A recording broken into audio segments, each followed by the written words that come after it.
Hi everyone, my name is Pavitra V, Department of Chemistry.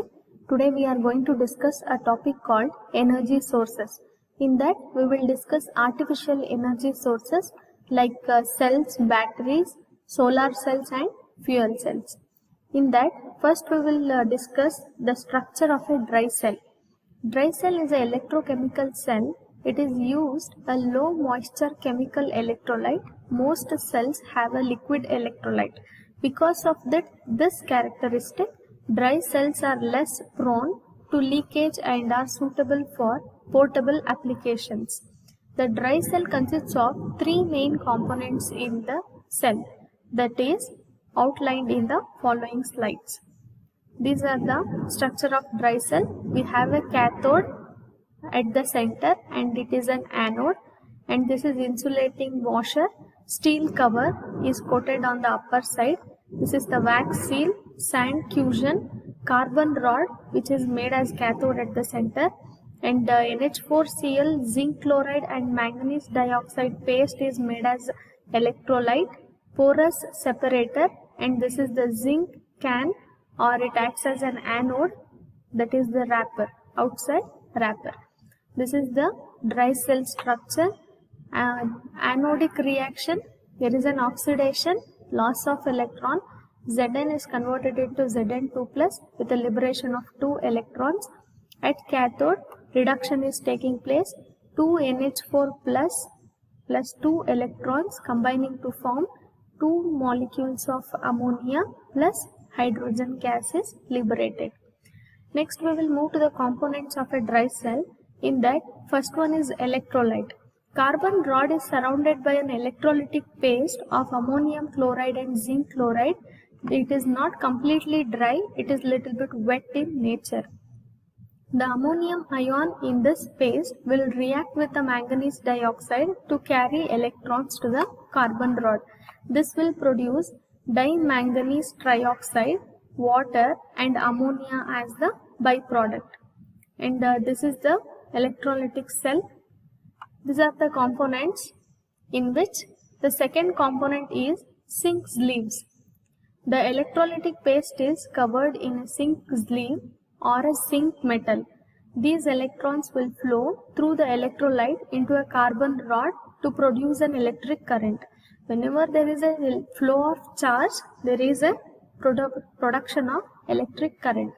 The sleeves will then get thinner as the zinc oxide and the battery will no longer be able to conduct electricity. Once the zinc sleeves are completely gone, there will be no usage of that dry cell. Next is the chemistry of the dry cell. The dry cell is involved in many reactions and these reactions will be outlined below. The outer zinc casing in the dry cell is the anode. Then zinc will oxidize as shown in the reaction. As I told you earlier, Zn is converted into Zn2 plus with the liberation of 2 electrons. And this is the reactions at cathode and electrolyte. In the dry cell, the carbon, that is graphite rod, or it can also be called as a cathode rod, contains manganese dioxide as shown in the below reaction.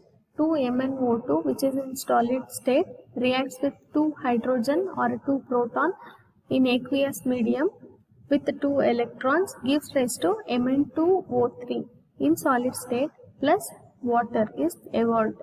The manganese dioxide paste contains ammonium chloride and zinc chloride which acts as an electrolyte.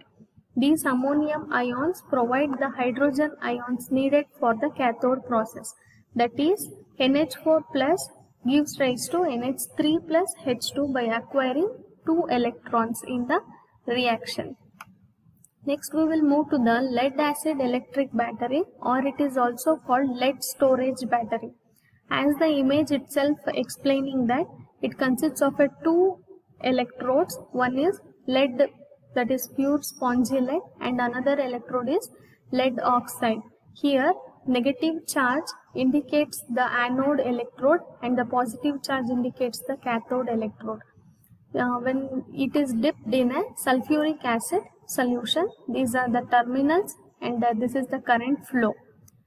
Sulfuric acid electrolyte undergo reaction like this. H2SO4 plus 2H2O gives 2H3O plus SO4 2 minus. Sulfate ions are formed.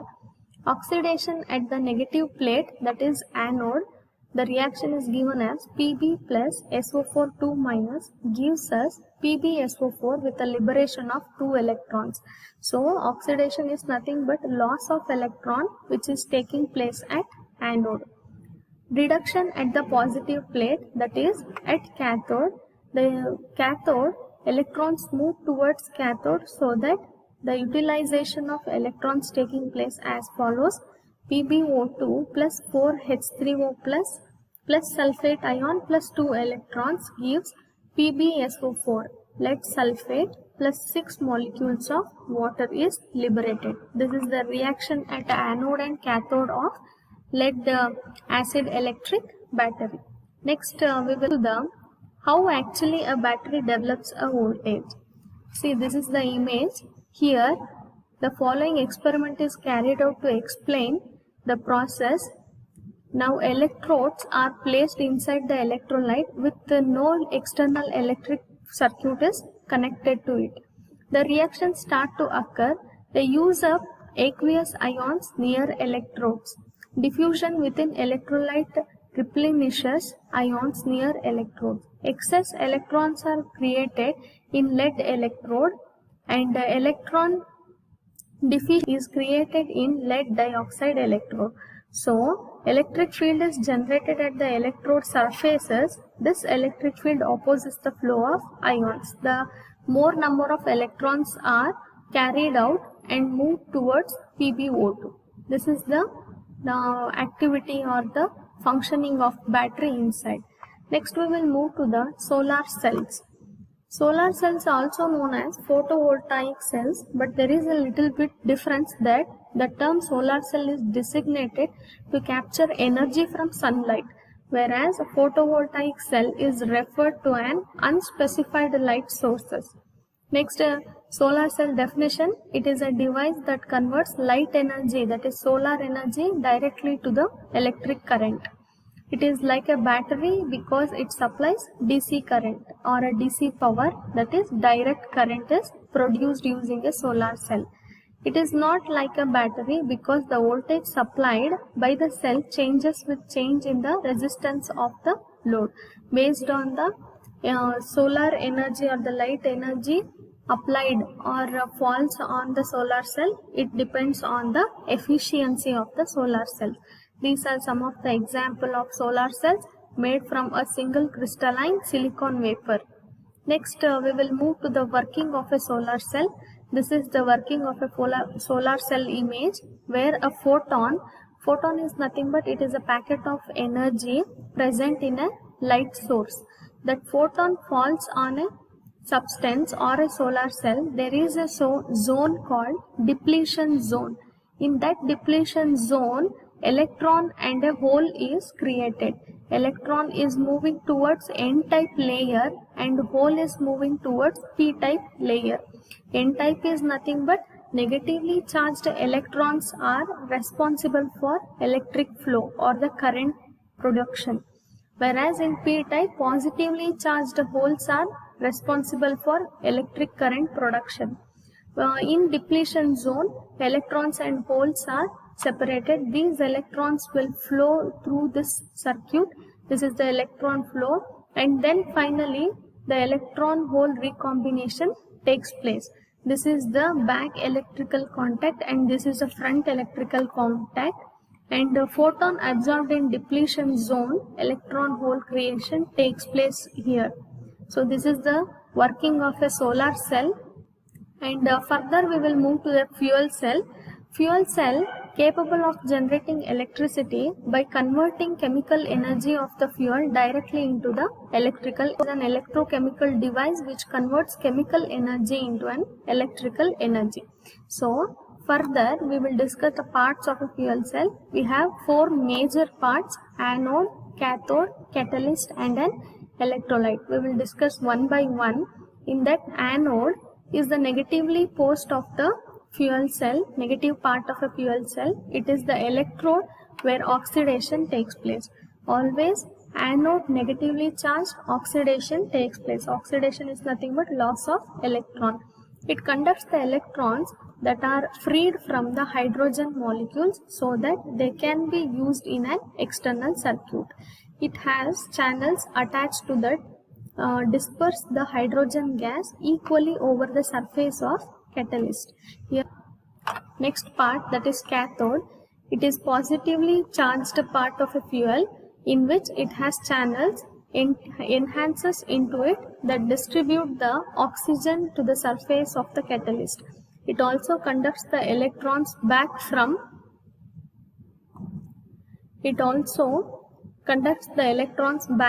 the external circuit to the catalyst, where they can recombine with the hydrogen ions and oxygen to form back water. So it is a reversible process in the surface taking place. Next we will move to the catalyst. It is a chemical substance which increases the rate of reaction. The catalyst is a special material that facilitates the reaction of oxygen and hydrogen to give water. It is usually made of platinum powder very thinly coated onto a carbon paper or a cloth. The catalyst is porous so that the maximum surface area of the platinum can be exposed to the hydrogen and oxygen. On the surface of catalyst, the reaction is going on.